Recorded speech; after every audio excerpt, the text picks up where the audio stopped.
Sindh assembly کا اجلاس پونے 2 گھنٹے تاخیر سے شروع ہوا۔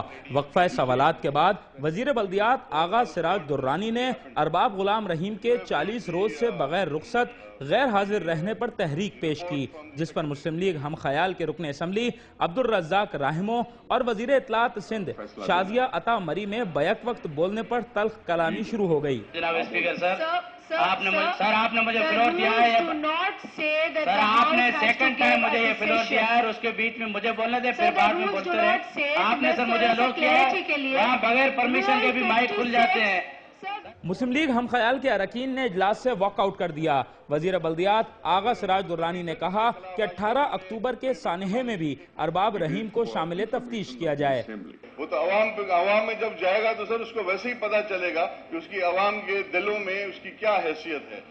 میں صرف یہی کہتا ہوں سر کہ اس ٹائپ کی چیزیں وہ کہتے ہیں روایت، کیا روایت؟ کیا آپ چاہتے ہیں کہ لوگ الیکٹ ہو کے 4 سال 5 سال سر اسمبلیوں سے باہر رہیں؟ ایوان میں تحریک کو منظور کر لیا، تاہم ایم کیو ایم کے ارکان نے رائے شماری میں حصہ نہیں لیا۔ تحریک کی منظوری کے بعد ایوان میں نعرے بھی لگائے گئے۔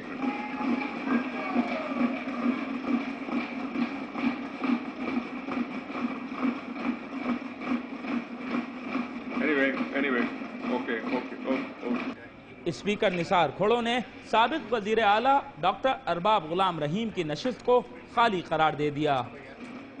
I have to declare that the seat stands declared vacant.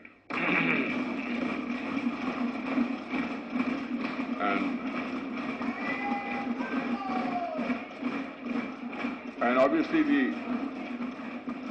the next step is that the Secretariat will take it up, issue the notification. Sindh assembly نے سابق وزیر اعلیٰ ڈاکٹر ارباب غلام رحیم کی نشست خالی کرنے کا اعلان کر دیا۔ اسپیکر سندھ اسمبلی نے اجلاس غیر معینہ مدت تک کے لیے ملتوی کر دیا۔ کیمرامین علی جان کے ساتھ آصف محمود، ڈان نیوز، کراچی۔